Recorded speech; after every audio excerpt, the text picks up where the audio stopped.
I got up early yesterday morning. I was working around the house. I was doing some stuff outside. I was out there earlier today as well. I was up on a ladder, working up in some trees and getting some stuff done out there that just hasn't been done. And I don't know, 51 years of age, I probably shouldn't be up on the top of that ladder up in those trees, but why not? Why not? I'm not dead. Pretty reasonably healthy.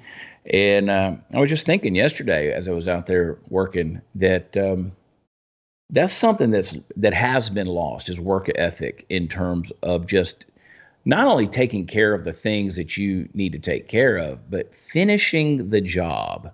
Let me talk to you guys about that for just 1 second before we go into some other news things. That's something that our kids, by and large, and I think all of us are guilty. You can blame it on technology. You can blame it on video games, screen time, television, cell phones, tablets, whatever, the internet, social media. You can blame it on all these things, but at the end of the day, the blame is ours and ours alone. I was telling CJ that when I was a kid, when I was 6 years old in the summertime, my father would take me out on the job sites, put a broom in my hand, and if nothing else, made me sweep up the sawdust when they were framing buildings. And that's what I did for 8 hours of the day. Is 6, 7 years old, I was out there sweeping up job sites. I didn't like doing it. It wasn't fun for me. It was a little overwhelming for a kid. But let me tell you something. My father made me do it. And as much as I didn't like it, as much as I complained, there was no getting out of it. It was boring.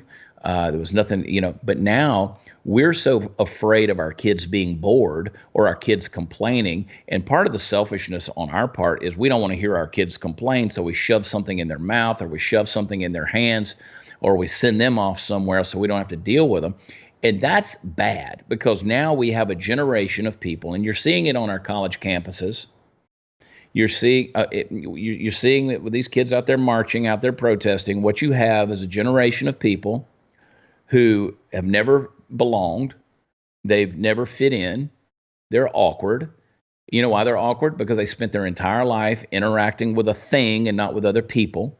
So whether it was a tablet or a computer, that's why I always joke about when we go out to do these shows, the sound guys, the sound technicians at our live shows are sometimes some of the most awkward people because they've spent their whole life dealing with soundboards and sound equipment and not others. Musicians can be weird because they've spent all their time shut up in a room with a guitar or playing the drums in the garage by themselves. People like that are just they're odd. They're a little awkward, right? They're a little spectrumy. They don't know how to interact with each other because we never made them do that. So these kids out there protesting, they have finally found something or a community that will draw them in. All they have to do is chant the right words and get really passionate and drum up some emotions, which, I mean, these are wounded kids anyway, so it's not hard. Those emotions lie pretty close below the surface. And so they don't mind screaming at the sky. They don't mind, yelling in the streets and waving the banners without ever taking up the time to, read a history book or figure out what it is that they're chanting about. And part of the problem is we never introduce them to discipline. We never introduce them to commitment. We never introduce them to endurance and patience. And they don't stick with something because, again, they don't realize there's consequences. There's consequences to marching out there in the street. There's consequences, as we talked about 2 weeks ago, of people who are marching for Hamas. And then they say, you know what? We don't want these people to be employable. There's consequences of those things. They've never been taught consequences. Because when you're playing a video game and you lose your lives, you can start the video game over and all your lives come back. So you don't get to re-up in real life. You don't get to do those things.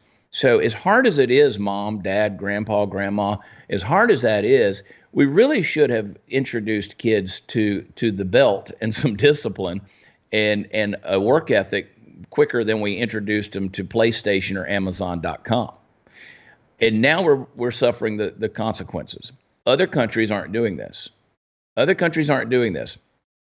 have, let me pull this article up. Brandon, while I'm pulling this article up, how much time? I didn't hit the clock. How are we doing on that? We're good. We got about 5 minutes left. All right, let me hit the clock real quick. We'll do 5 more minutes.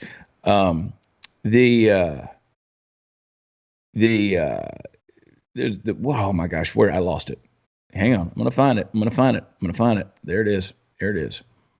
The what's going on with all of the violence happening in our? There it is, right there. Uh, D.C. Mayor Bowser declares public emergency over youth violence after nearly 100 minors are shot in just 9 months. So Muriel Bowser, who's the mayor of D.C., declared a public emergency in an attempt to address skyrocketing incidents of youth crime and an ongoing opioid problem in the capital city. Isn't that amazing? All of our leaders, quote unquote, all of our leaders are in Washington, D.C. All the people who represent the entire United States of America are there.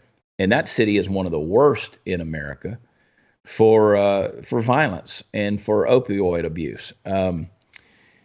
Shocking increases in crime among children. 458 juvenile arrests for robbery in the first 9 months of 2023. That's a 10% increase from all of 2022. All of 2022, not just 9 months. Homicide, assault with a dangerous weapon, carjacking.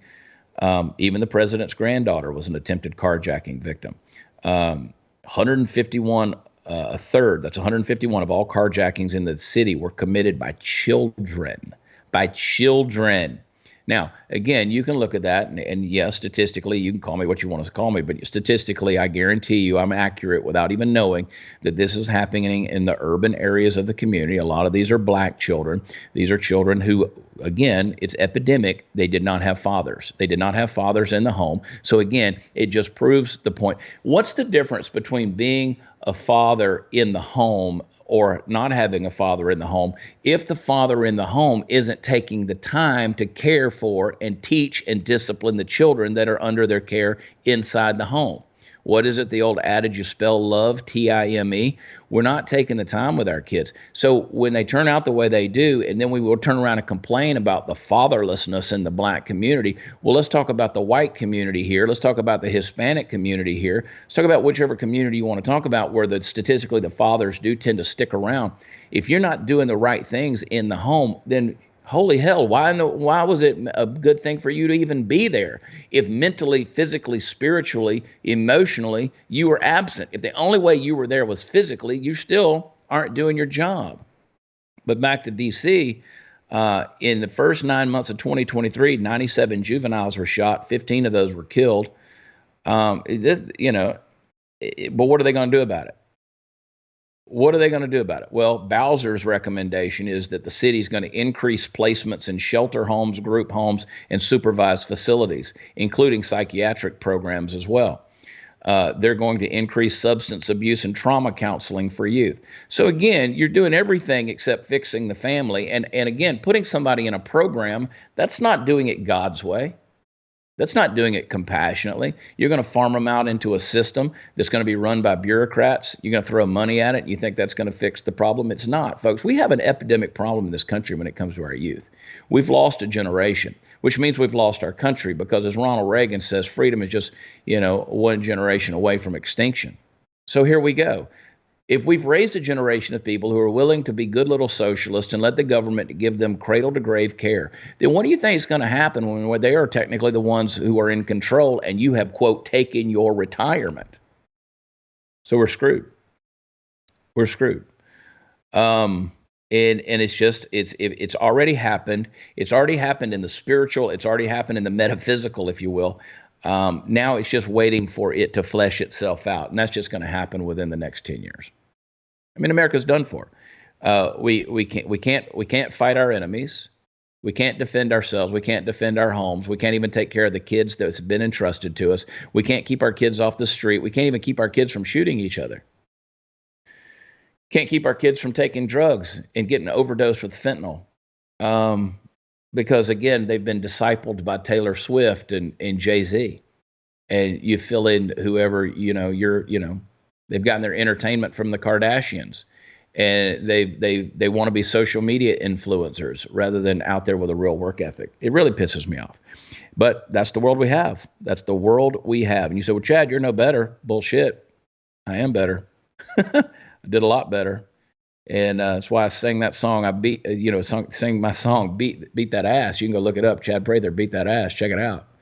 And I've got a verse in there that says, I put my kids up against anybody because they're not perfect, but I know what they're doing. I know what they're doing, and I know their work ethic, and I know their passion, and I know their drive, and I know their hustle because we instill that in them. So yeah, we did do it. No, my children are children of divorce, but we still took the necessary steps, the work to put in to still parent those kids. And now they're adults and they're doing great. And they know the values. It's not that hard to do, guys. It's work. It's work. But I promise you, the end result is far better than what we're about to experience.